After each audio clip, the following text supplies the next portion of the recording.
Hey guys, welcome back to Vertical Momentum. I'm your host, Richard Kaufman, also known as the Comeback Coach. Guys, this is going to be an awesome episode. If you want to start a business, but you want it to start a healthy business for you and your bank account, this is the episode for you. Kareen is going to drop some serious knowledge. She's a CEO, entrepreneur, podcast host. She's the Swiss Army knife of positivity. I'm so grateful to be able to hang out with her. And I got to give a big shout out to Joanna at Guest.io for putting us together. Thank you so much. Also, guys, my throat is hurting a little bit. So I got to thank Celsius Energy for keeping me going all day long.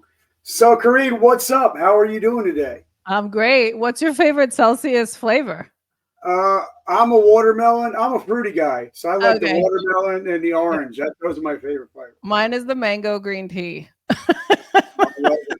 That And, one's a good one. and they sponsor the show. So I want to give a big shout out to Celsius. Yeah, amazing. So, Great. so first question right out the gate, Yeah. because obviously growing up in Connecticut, us people from East Coast, we're a little bit harder around the edges. We go through a lot, especially during the winter times. Mhm. So, what is your definition of resiliency? Because I'm sure your life hasn't always been sunshine, rainbows, sprinkles, and unicorns, right?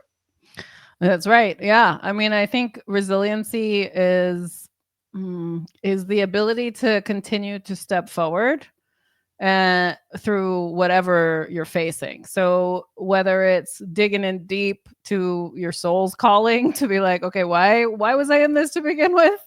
And taking a step further in faith sometimes is a resilient step.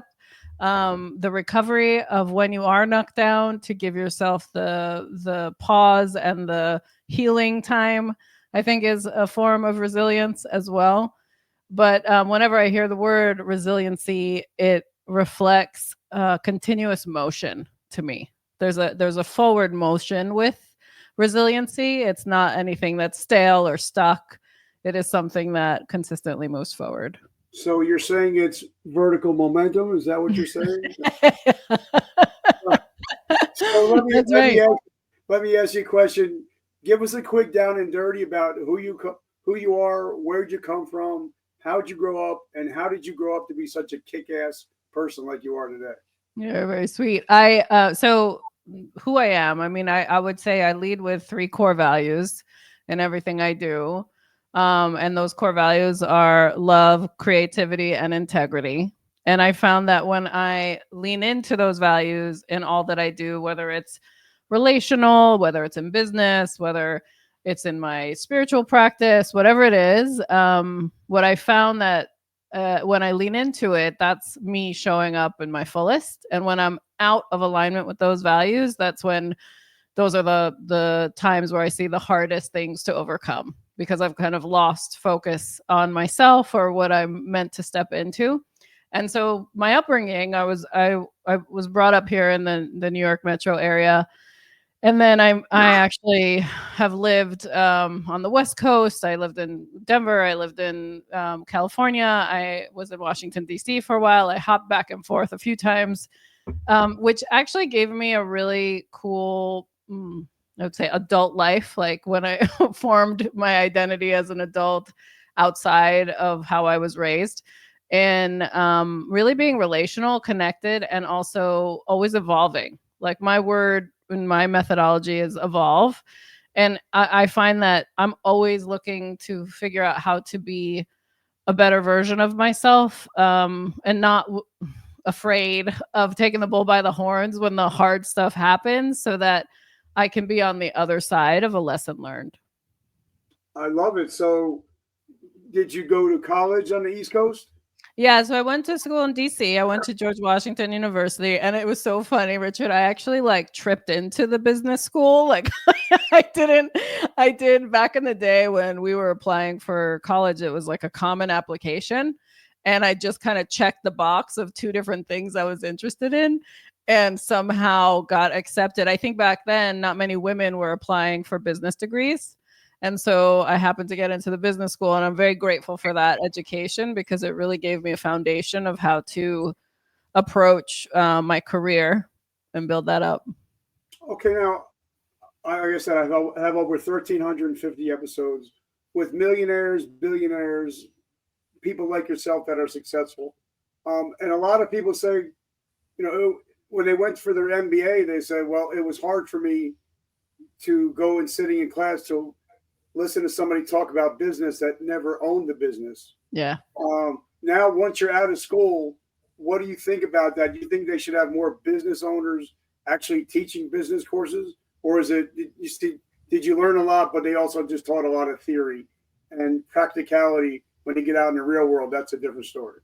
Yeah. I mean, I think my undergrad degree, because that was my business degree, was very foundational in learning like the compartments of business. Like you learn accounting, you understand people management, you might take a leadership class. Here's some, it's the pieces, the marketing class, right? But not the way it gels all together. Didn't really learn that in school as much as I did through work. And what ended up happening, because it's funny you brought up an MBA, I thought I would need to have an MBA to have a successful career when I actually left DC and went to California to start my career. And at the time, that was like the .com boom. And so I was fortunate to be on the uprising of technology on the West Coast. And I was such a hustler in my career climb that I made sure that every like 6 months I was getting promoted in my company because I just wanted the most out of the time I was giving someone else's company. And I wanted to learn as much as I could on how it fully operated from end to end. And I really scaled my career in 5 years from a business analyst to becoming a senior director of mergers and acquisitions in like 5 years because of that hustle. Now, midway through that, the reason I bring that up, I was like, oh, I should probably go get my MBA. And then I went through the whole process. I took the GMATs, I was getting prepared. And then I realized MBA students were graduating wanting the career that I had, right? Yep. And so it would have been risky for me to leave. So I prefer learning through doing. That's just my MO. I'm not an academically inclined person. I like to learn through action. So I do think that learning from other entrepreneurs, other business owners, other methods that then fit into your style is a really healthy way if you're going to build your own business and be a leader in that way, to do it with a stronger foundation than just the education of it. And that's something that and Kareen, I really love that because I'm a 9th grade dropout. Mm-hmm. I don't even have a high school diploma, and right. I'm successful in business, but I had to learn the hard knocks. But I think the way that I got successful was I focused more on my soft skills, mm-hmm. because I think they can teach you the hard skills. Anybody can learn the hard skills. Yeah. But I think in today's day and age, I think having the soft skills is a lot more important because, now that we know each other, we're going to become friends and build a generational relationship. That's where I think the magic happens. Yeah. Is in the building relationships. And you've mentioned relationships 3 times already. Yeah. So I see that that's a big part of your life. So talk about how important soft skills are. Oh, yeah. I mean, I think soft skills always wins the game. We can figure out how all day long. And then now with like automation, you can figure out how, with knowing people who have gone before you, you can figure out how. But if you do not have the EQ, like the soft skills of how to create a connection around whether it's what you're selling to your clients and making sure that they emote something to want to buy from you, whether it's relational to your team to make sure that they are prepared and ready to grow with you and your business, whether it's with vendors, even just like vendor management and making sure you're getting the best out of all the services you hire. If you don't have that soft skill, that relational communication skill, you're probably either leaving money on the table because people aren't going to connect with you well enough to want to buy from you or do an exchange with you of some sort, or you're spending too much because you didn't have the ability to ask all the questions to understand, is that the best scenario for what you're looking for? And can you create a relationship where they want to give you more because of that connection? That happens too. And I think people miss that opportunity as well. But the soft skills are super critical to build business, but also to enjoy the ride. I think a lot of times, people get into entrepreneurial ventures just for the money, and then they feel broken on top of that pile because they don't have anyone there relationally with them to celebrate all their wins. So it is really important, I think, the soft skill side of business. And I totally agree. And Kareen, like I said, I'm so grateful that we get to hang out today. So thank you so much. I wanted to talk because, as you see, I'm writing stuff down. Yeah. I do have a traumatic brain injury, so if I don't write stuff down, I will forget. That's why you see me writing stuff. But Great. my friend Gary, we all know Gary Vaynerchuk. Yeah. He always talks about hustling and grinding. But I think there's a couple things that you talked about was enjoying the process. Yeah. Yeah. Like me, my wife likes to go to Atlantic City. She likes to play. She likes to play on her phone and on her tablet. Social media, that's what I like to do. That's my hobby. And podcasting, that's my hobby. So I don't think this is hustling and it's grinding. Nobody ever, if somebody owns a boat, you never hear them say, man, I'm going to go out to the boat. I got to hustle and grind. Right. No, it's fun. It's enjoyable. Yeah, you got to put the hours in, but you have to enjoy the process also. Because, time is our one asset that we can't get back. So talk about the hustle and grind mindset, but also talk about the enjoy the process moment. Yeah, I just feel like in this, oh, bless you. Sorry. I just feel like in this day and age, the suffering for success is an antiquated model. I don't believe we need to suffer anymore. We're much smarter than that. And there's so many tools available to us to make certain things easier, but also just the mindset is so important to be clear on why you're in it to begin with. Entrepreneurship is in business leadership. It's a choice. It is a choice. And I think we forget that. So I like to say this, it's like, if your hustle becomes a hassle, it's no longer for you.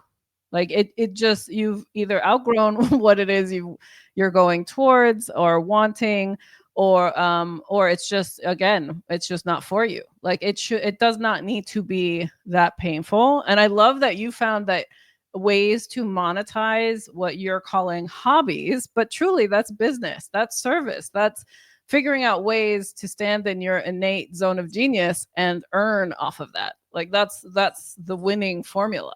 And I think we forget that. I think people, because we had to grow up in a suffer for success model because we didn't have as much choice back in the day. Now we have so much choice. And it's really about, how do you make the aligned choices? How do you step into what it is that you truly desire so that it does show up in the bank, so that you can have the freedom to choose, take your wife to Atlantic City, like do what you need to do, right? For the enjoyment of it all. And that, I think that's the beauty of where we stand today when it comes to business building and monetization. It doesn't have to be so much of a hustle. I think you do have to have discipline, and I think you do have to have consistency if you want to have that work for you, that business work for you for a long period of time.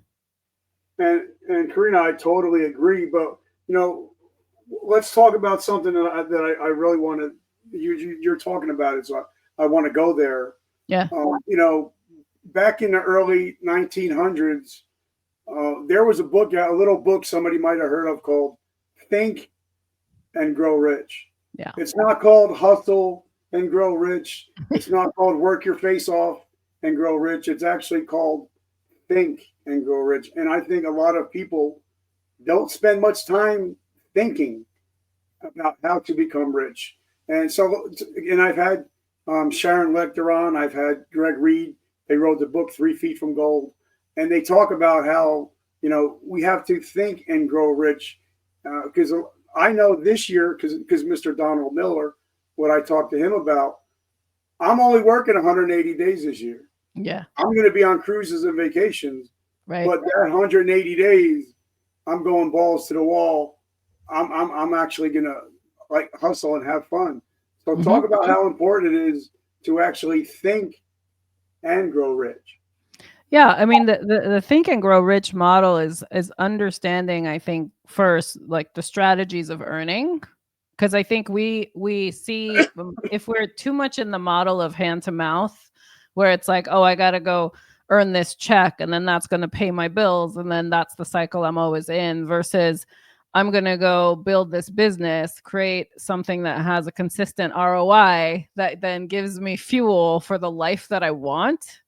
That to me is thinking rich, right? It's how do you take your assets, whether they're your skill set yourself, whether it's a product you've developed, you want to sell it, but how do you take it and turn it into something that works for you, is a different mindset versus you working for it and kind of trading your time for money and always being connected to something that requires you to personally show up in order to earn, versus learning the strategies of how you build, wealth or revenue streams off products and services to build out, or investing in other businesses, or things like that. And so the mindset part of it is, it's really knowing who you have to become in order to lead in that mission. So once you understand the different strategies out there, then it's like, okay, well, now who do I have to become to actually step into it?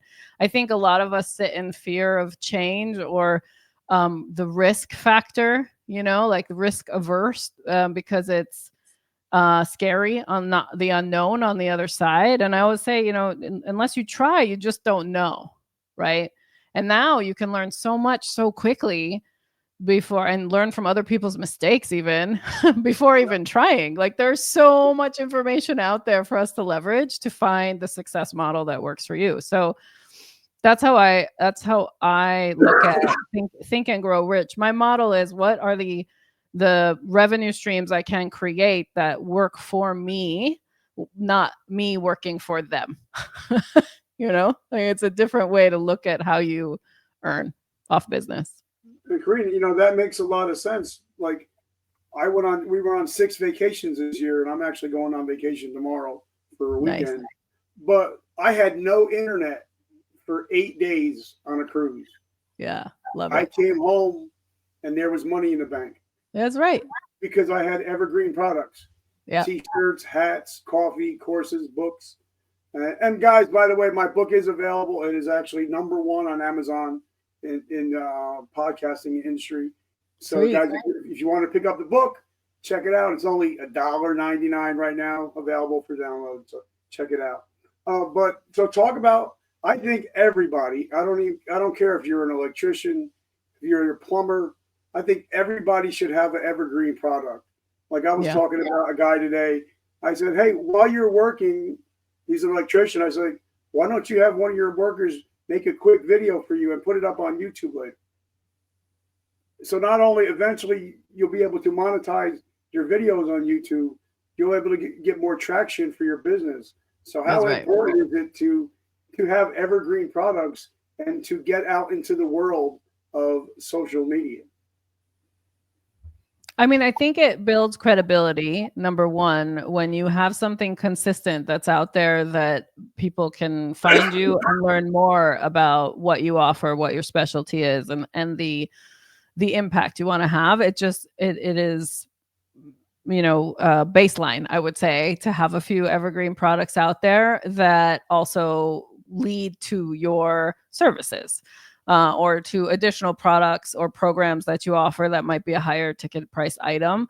It's always good to have a sense of you across the digital landscape, and the impact you want to focus on, but also monetizing it makes it easy. Like with my books, I still get floored that my books get sold on Amazon still, because I released 2 books and over like 5 years ago now. And it's so wild to me when I still get the reports that money has been deposited in my account because someone went out there, and the reason they're buying the books is because they hear me on shows, or I met them in public, or I did a speaking engagement. But there's a way for them to interact with me that it's not me in the room necessarily. They're now finding me, and that makes me more credible to have that as a baseline offer to then decide if by chance they want to be a client of mine or want to come to one of my workshops or speaking engagements. So I do think it's important, Richard, to have that baseline credibility built out on the different platforms. And sometimes, I'll do things for free too, just to serve. Yep. And make sure that there's impact without having to pay for anything, because that's the first point of entry, right? To build the connection. Because again, you and I are both relational, right? Like Yep. we have to figure out where the initial handshake is to then come into each other's communities. Yeah, like before we even met, I sent you my book, through via email. You have my book, but that's just because, hey, thank you. Right. I Right. Exactly. it. Yeah. But, something I believe, like a lot of people were like, well, why should I be on your show? And then my big flex is Google me. Google vertical momentum. We're on the first 8 pages of Google. Right. So for me, it now I don't even have to carry a business card. It's just like Google me. But I think that if you don't have that presence, that it's hard to get it. Because I know even if we go out to dinner somewhere, first thing we're doing is looking how many stars it's got. Yeah, the reviews matter. Yeah. So okay, and then I definitely want to get into talking about how important AI, and then how important real life, when you mix them together, you can't help but win. But I don't want to talk about that just yet. Okay, you tell me when. So now, say if I'm getting out of the military, I'm 45 years old, going to be a retired vet, male, father of 3, veteran. I want to start a business. Yeah. So what kind of advice are you giving to a guy that spent 20 years in the military? Now he's getting out and wants to get into the corporate world, but realizes the corporate world's probably not for him, because he's used to taking orders. He's used to staying until the job is done. Yeah. He's used to getting there early, stay late, hustle, grind. So what would you suggest would be your top 3 pieces of advice if he's going to get out of the military and start a business in December of 2024? Well, I think I like to learn off other people's dimes initially. And what I mean by that is, let's say there's a business that is franchised, for example, and this person comes out with a little bit of investable money to go into a franchisable business that has proven sales, obviously, like that you also would be a client of. So that's the biggest lesson I feel with franchisees, is that you need to really be passionate about the business that's in and almost want to be a client of it in order to passionately sell it. The reason why I suggest franchises as an option to look into is because the model is already built and you generally get trained on how to run it as a business, but then you have autonomy on how you build that out. Now, franchising is not for everyone, so definitely do your due diligence on what it takes to have to run it, and talk to other franchisees of that business that you are interested in, just to be sure you know what it means to stand in it and how long does it take to actually get a return. So that's one option, to at least get the chops of entrepreneurship in a model that's already built. So that's something to look into.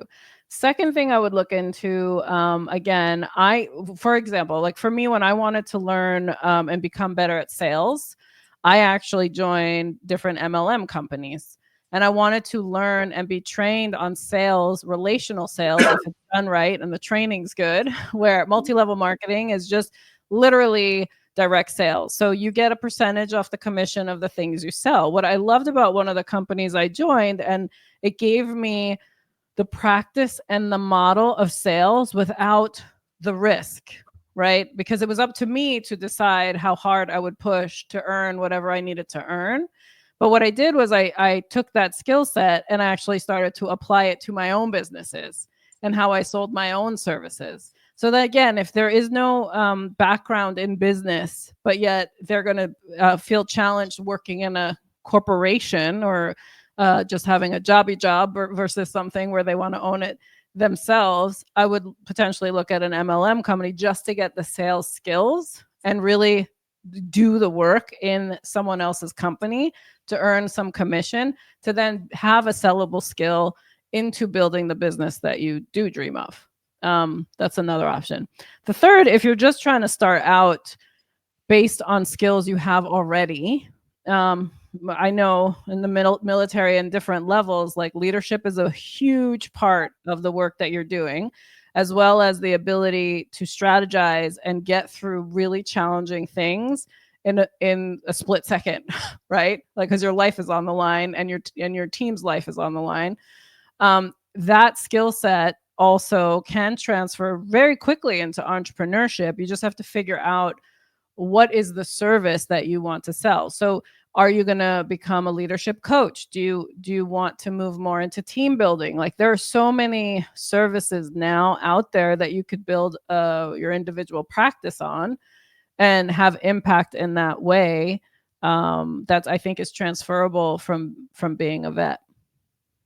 And let's talk about franchising a little bit, because there are a lot of great companies that actually have, they love to have veterans. Yeah.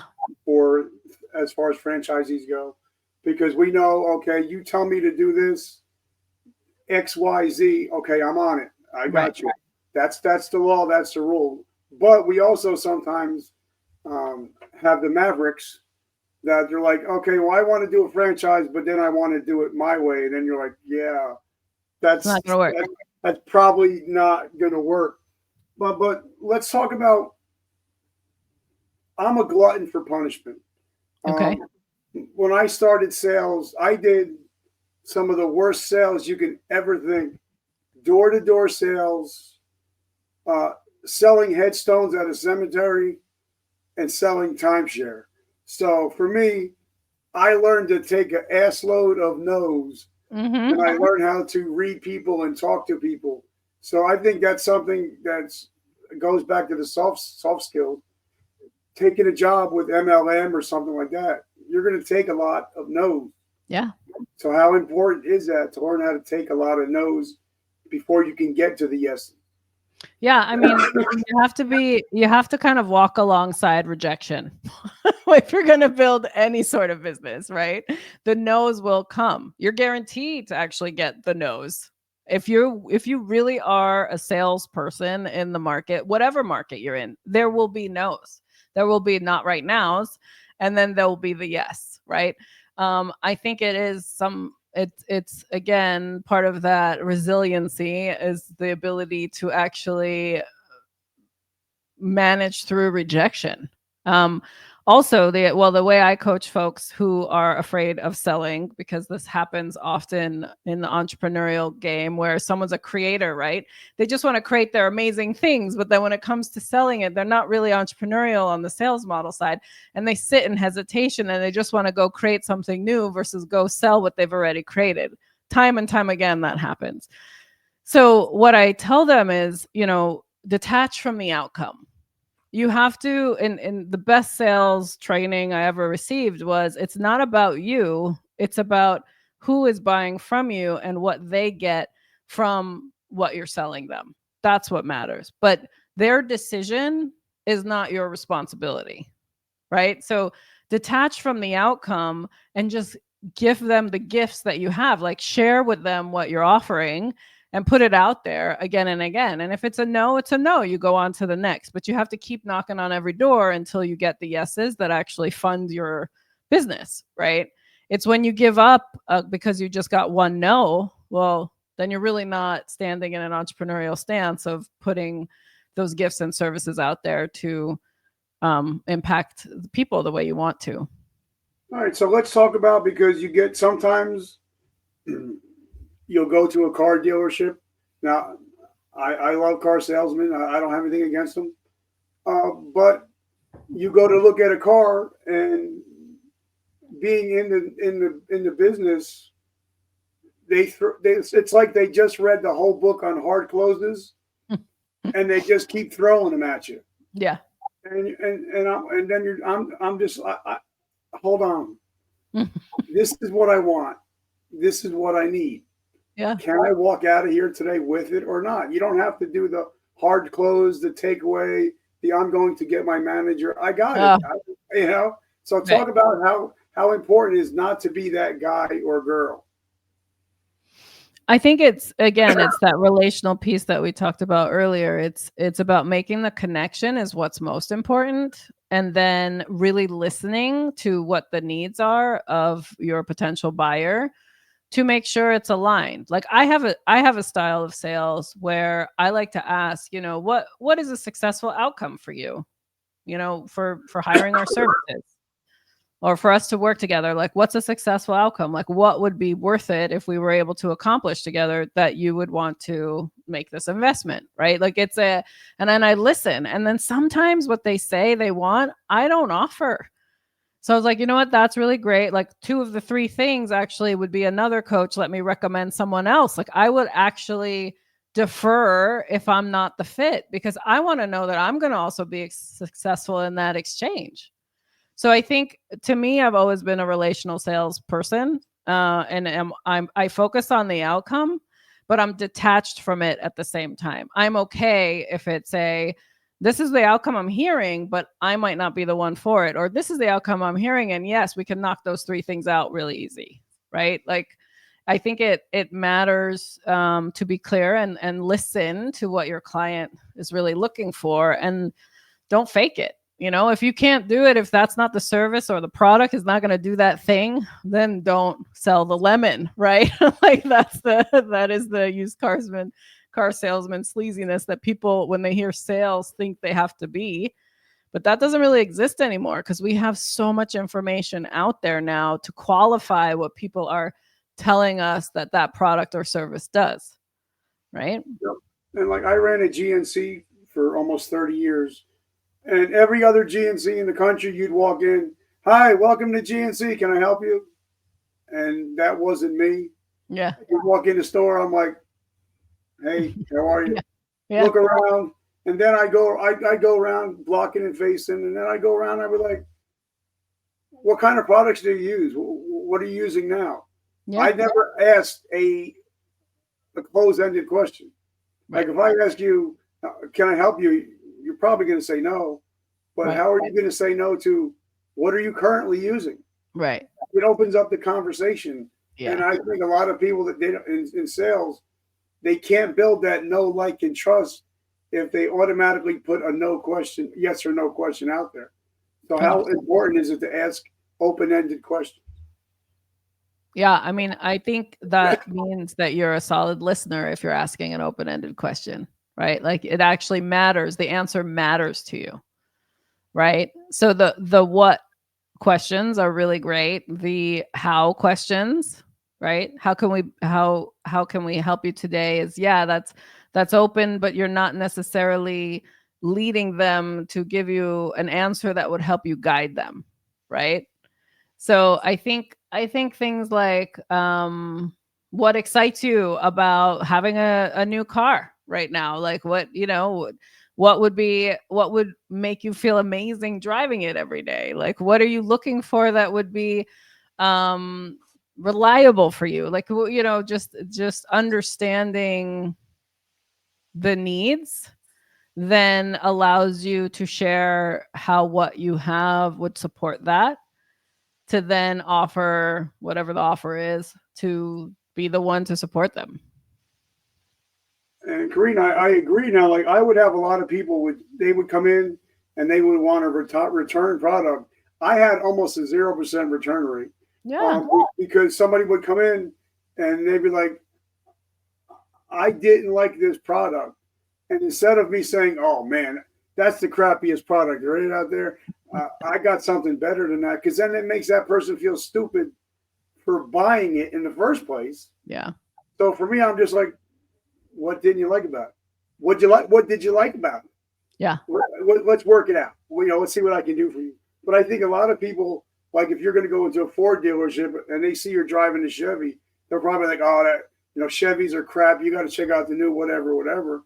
And now you just made me feel stupid for paying for a car, and I want to buy one of yours. So how important is that aspect of not making your customer feel stupid for buying something else previous to your product? Yeah, I mean, I think it's just as much as you're not responsible for the rejection, right? Like there will be people who are going to be disappointed.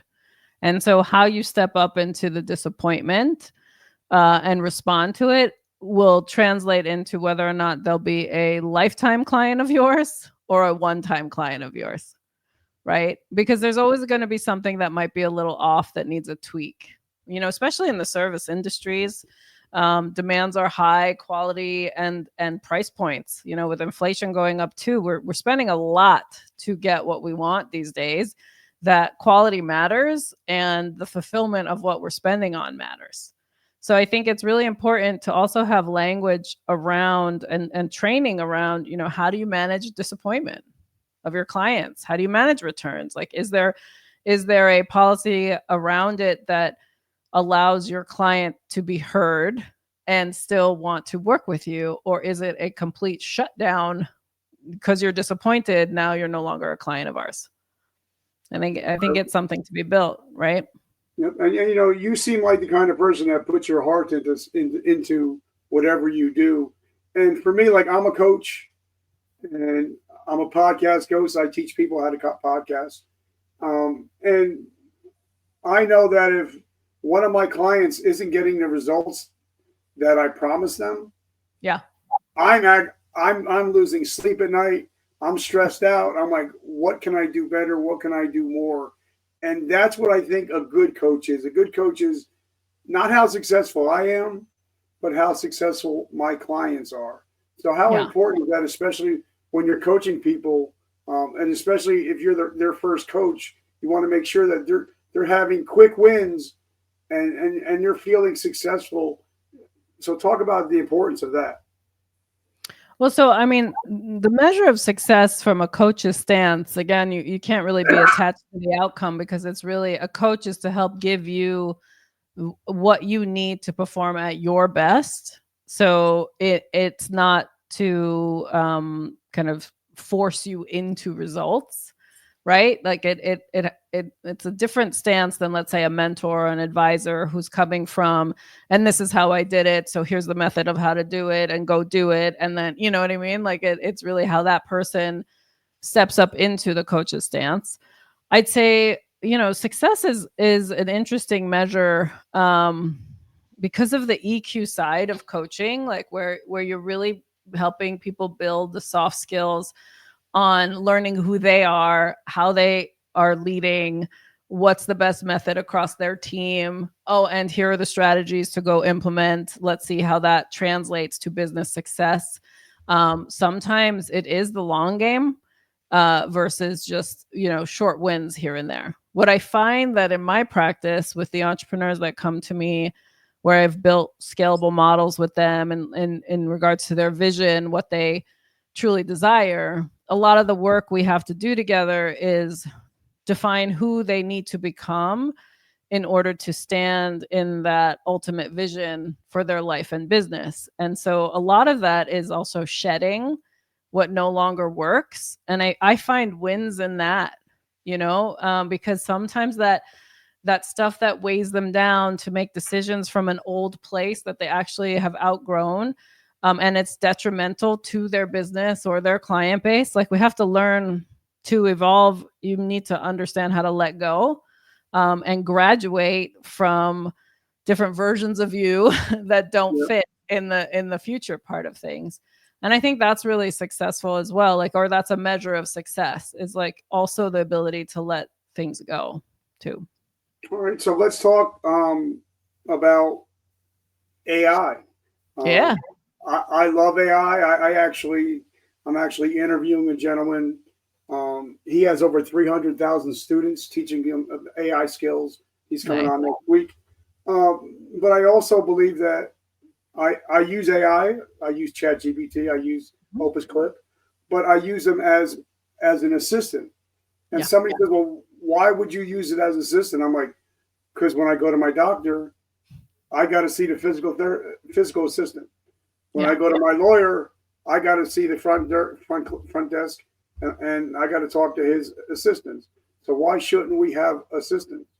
So talk about how, like you were just saying, you get a lot of old heads, not talking age, just mental, that They're like, oh, well, this is not the way we done it. Well, guess what? Radio Shack, Blockbuster, they decided, well, this is not the way we do it. They're out of business. Right. So talk about how important it is to keep up with the trends, and now especially with AI and VR coming. Talk about how important it is to move forward into the new realms. Yeah, so AI has been around a long time, just hasn't been as visible as it is today. I found that for my own practice, my capacity to serve is just my time. If I, as a coach myself, right? Yes, I can build evergreen programs. Yes, I can, go do large stage talks. But if someone actually needs the support, I needed to clone myself. And when I tried to clone myself through people by training other people to be a version of me, to go be that coach or that advisor, just didn't work because they come with their own history, their own methods, their own everything. And that's not what people were coming to my business for.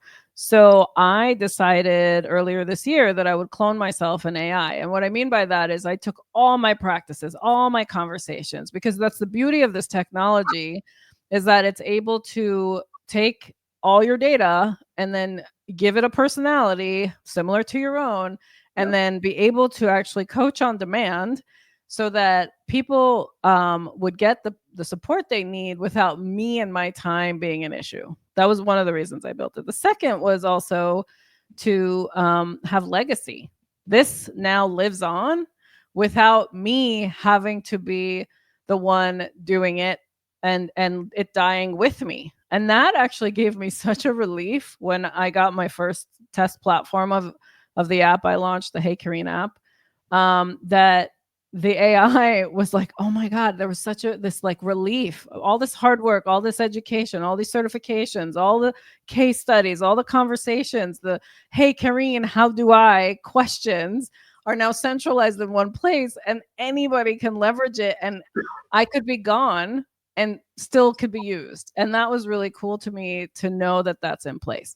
I think people sit in fear in general on technology, and there's a lot of fear mongering happening right now around AI and the control and the robots coming out and all the things, right? But it's like we're still human. We're humans with a lot of technology to leverage to be able to build and have more ease in our life, that we have to step forward into it if we're going to continue to evolve and thrive. So I personally just took the bull by the horns and like built my own clone, and now it's been out there and the response has been really cool.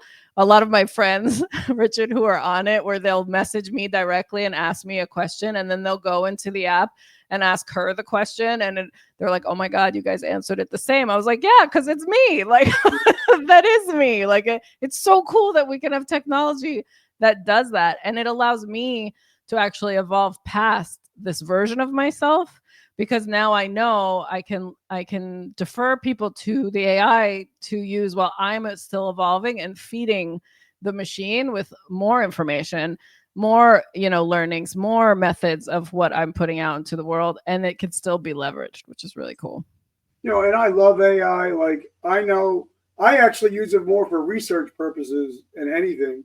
Like before I go give a speech or before I write something, I'll actually go into Chat GPT and ask the questions that I need to ask. So I want to learn.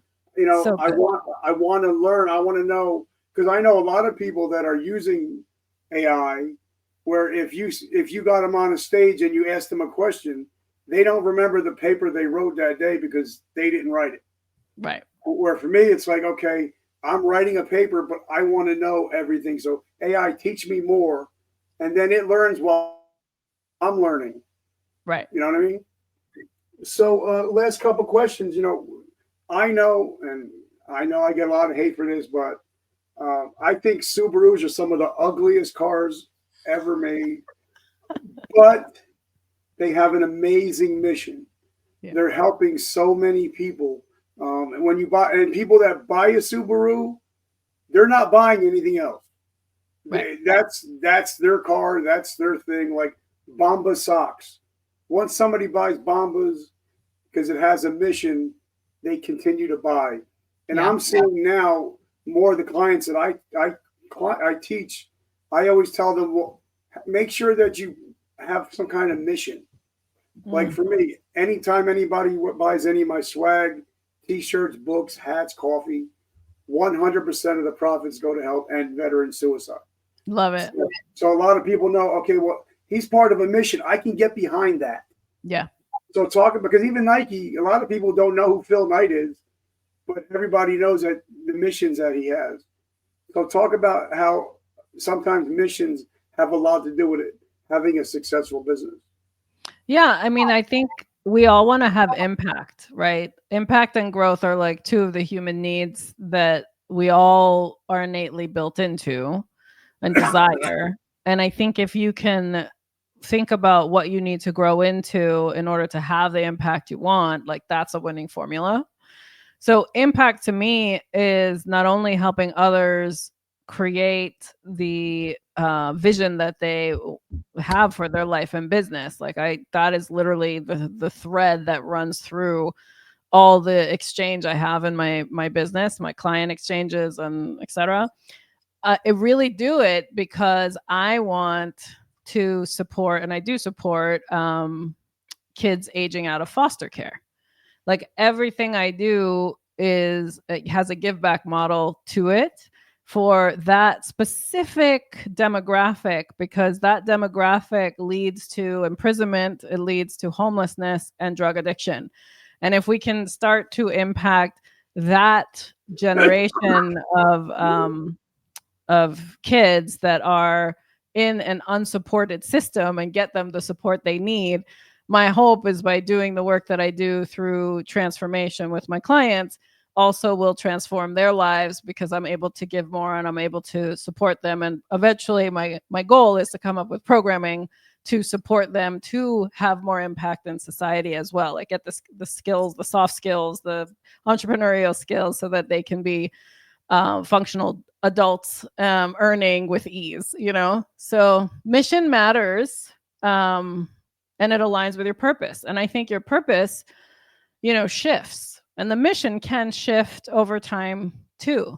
Sometimes people are in just straight up survival mode, Richard. And I know that version of life, right? Yeah. We've all been there, where it's like sometimes it's just about getting through the day, and that's your mission. Is get through the day and have a little bit more faith, a little bit more trust, right? Like a little bit more energy towards something better for yourself. Sometimes that's it. Like that's your mission. And then as you do that more and more, and you get the discipline around that, and you start to see the shift in your life, then you're like, wait, most people who start to heal and get into a healer stance want to actually go and lead. When you've mastered something for yourself, you want to go show it to someone else on how to do it, so they're not sitting in that suffering. And that's the beauty of taking a step forward each day towards your mission, is that now you can just go teach another person how to do that thing and be the light that you needed, right? That's, I think, what mission-based businesses are all about, is to shed the light on things that it can be different, but also walk alongside you to help you get there. Okay, so you went there, so I'm going there. For me, my priorities in life: God, family, and friends, business. If it doesn't have to do with those three things or four things, I'm probably going to say no, because Right. it doesn't align with me. Like I can't be out doing certain things, and I can't, like before we got on here, I was actually I'm having this is coming out after Christmas, so I don't have to see, my wife's not going to hear it. I'm actually having one of my friends, he's a country artist, write a Christmas song for me and my wife for Nice. Christmas. That's beautiful. But I can't do that if I'm out at the titty bar. Right. You know, so for me, I think, especially with new entrepreneurs, saying no is the hardest thing they can do. But I think it's sometimes the best thing they can do. Like I said, if it's not God, family, friends, and business, I'm probably going to say no. So how important is the word no? Oh, I feel no is a complete sentence. It's one of my favorite phrases is no period. I love a no. You know why? Because it just gets me closer to the yes. When you say no to the things that no longer serve you, that don't align with your priorities, that are not a fit for who you are today, it is a stance for the yeses that you're looking for. Like that is how I stand in the no. And I am one of those.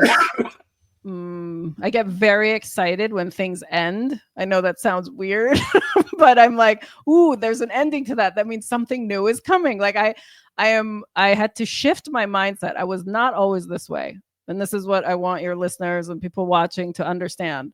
I lived with a lot of darkness in my mind for a very long time, a very deep self-loathing and unworthiness. And it took me to take a step every single day to know that there was something better for myself, but also know that it was up to me to make that shift to create what was better for me. And the reason why I was in that darkness is because I said yes to a lot of things that was not aligned with who I truly am. And until I shed that layer and started saying, by saying no, I would have never seen the yeses for what I know was meant for me. And I think it's really important. So I love the no sentence. Like that is a full on sentence in itself. No, period. One of my favorites. Where do you think I got that from? Where'd you get it from? I listen. So, last question. Well, second to last question. Yeah.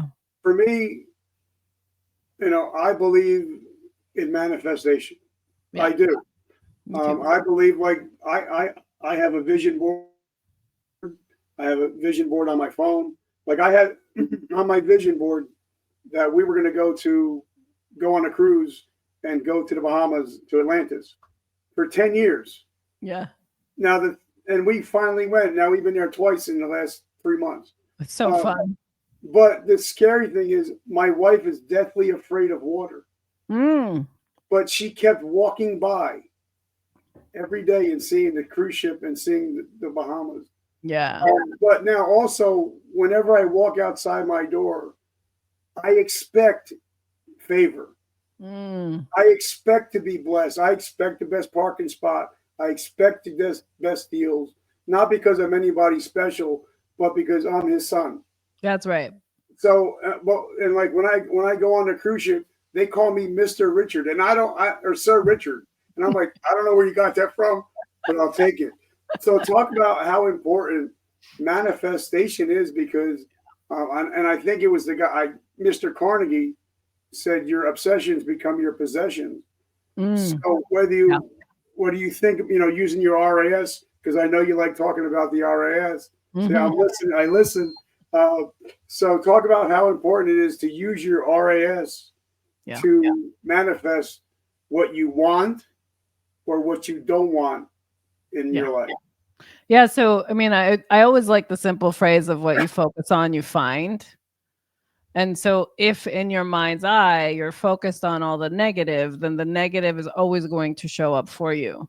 And it wasn't until like I really sat in that messaging of what you focus on, you find, like what, because I was always a visionary. I would always see something different, but my actions did not align with what I saw was different, or what I had to tolerate at the time was not a fit for what I envisioned for myself, but I still had that vision. So I'm like you, where I have vision boards. But vision boards do not come to life unless you're acting in that vision. And so when I look at my vision boards, which are on the other side of this screen, so that I purposely am seeing them every time I'm at my desk, that's the embodiment of the life I desire. I have to see it to remind myself what to focus on, and which I love about that. So what I focus on, I find. The other piece is it is God's plan. It is the universe's plan. It is whatever you choose to call your higher power, where there is a purpose for your life, but you have to be open to being huge about it. I think we limit ourselves on what's possible for us, which then makes it an even smaller box to fit in. You do not fit in two boxes. The world is here for you. So go bigger. Like I always challenge my team, and I love this simple phrase of what else? When you are describing your vision, for your life, for your business, for your relationships, for your spiritual connection, for your health, whatever that is. What else? Add more. Add more to it. Get really colorful and deep characteristics about it. Because if we're not going to the great lengths of what is possible to us, then we cannot focus on actually getting there. So I love that your Atlanta story is a 10 years in the making, right? Yeah. But it happened. And it's something that I think if it wasn't there for your wife to pass by, but for you to also sit in it to be like, okay, when's the Bahamas? When's the Bahamas? It would never have happened because you wouldn't have been able to focus on it. So I think what you focus on, you find, and that is the simplest way to check yourself too. So when you're getting results that you don't like, it's a really smart thing to ask yourself, well, what have I been focusing on? Because that's what I'm getting. And we're going again in July. So we're going to there, you same love it cruise so ship, much. same thing in July. I love it. Let's because I know you're a person of gratitude. Yeah. Like I know, like when I'm cleaning my house and I'm cleaning the granite tops, I'm saying, thank you, Lord. Thank you for the house I have. I'm so blessed. But thank you for the beach house that's coming. Yes. Because if you let me drive the Kia Stinger, you're going to let me drive the new Corvette. As long as I know that you own it, I don't own it, I'm just borrowing it. And if it's yours anyway, if I'm your son, I should be able to take part in these things as long as I know I don't own it and it's all yours. So how important is being grateful for what you have? Like it's like a parent. You know, if my kids are grateful for what they have, you want a new iPhone? Sure, whatever you want. But if you're a little brat, you're not getting nothing. Right. And I think whether you're higher power or God, whatever, if he sees that you're grateful and you respect it and you realize that it's not yours, it's his, he'd give you whatever you want as long as it's in the right context. So how important is gratitude? I mean, I have a daily gratitude practice. I also have a daily forgiveness practice because I think they go hand in hand. Yes. You know, the gratitude statement that I say daily is thank you for all my blessings and I look forward to the ones to come. I keep it so vast and big and open, you know, like thank you and, you know, which is I think why it's been so blessed, you know, my life. And through the hard, even I remember there was a time where it was real. I was frozen out of my house, like the water pipe from the town line to the house. And this was in Jersey when I actually had a house in Jersey, froze. So we had no hot water, no water at all flowing through the house. And for some reason, the town just was like, well, it until the temperature dropped. So we had to move into a hotel. So not only were we paying the mortgage of the house, paying for the hotel, insurance wouldn't cover anything. Like all the things were compounding. There was some other personal things happening. And I remember driving into work being like, I know God, whatever your plan is for me, like through this time is meant to come back to me tenfold. Like knowing that this is temporary, I am grateful that I'm even able to get to work today. Like, you know, that I was able to shower at the hotel, that it was whatever it was. And literally that was off, Richard, for a month. The water, like we had to live out of a hotel for a month. And it was just because when the town came to open the water line, they actually closed it because the valve was put in backwards. But no one wanted to claim responsibility. But it was such an eye-opening time to stand in the faith that I knew it was fine. You know, like something's always going to come out of the challenges of making that time work. Right. So gratitude is something I always lean into. But again, forgiveness is the other energy that I use to release anything that maybe I did a mishap. Maybe I tripped up on something. Like maybe I didn't see the gifts you had for me and I ignored the message. Like, forgive me. I'm still grateful, you know? So what's on the horizon for you now? What do you got coming up? How can we support you? How do we find you? Yeah, so I love that. It's really been great talking to you too, Richard, though, today. This has been so much fun. So heykareen.com is, so that's HEYKAREEN.com is where you can download the Hey Kareen app and check out the AI. That's the latest thing I've put out into the world. You can also connect with me on Instagram and or LinkedIn. I truly am of service. So if there's someone that's listening or watching that wants me under the hood of their business and like make sure that you are building an aligned, sustainable business, love doing that work too. I offer half day and full day workshops as well as one-on-one intensives. But truly, I love to connect and be of service. So if there's any question or things you feel challenged by, I would love to hear from you and see how I can support you. I love it. And I got to thank again Joanna from guest.io. Thank you Yeah. for putting this together. I got to thank Celsius. Guys, if you're not feeling good, mix a Celsius with a Theraflu. I promise you'll feel so much better. And also, guys, if you want my book, go to verticalmomentumpodcast.com. And if you're a business owner and you buy my book, you will get over $1,000 in bonuses, including being on this show. And this goes out to 35 different platforms, up to hundreds of thousands of people. So for $2, hey, if you're a business owner, make sure you pick up the book. So, Kareen, I just want to say thank you. I'm so humbled and grateful that we got to hang out today. Yeah, thank you so much. And I hope you have a good holiday season and a happy new year. It's just so great to be able to connect with you today, too. I love it. And guys, as you know, the way I end every show is, as you see, my T-shirt says, "Today I decide," and what that means is because you guys watch this show every day, you wake up, you can decide no longer to be a victim, but to be a victor of your present and your future.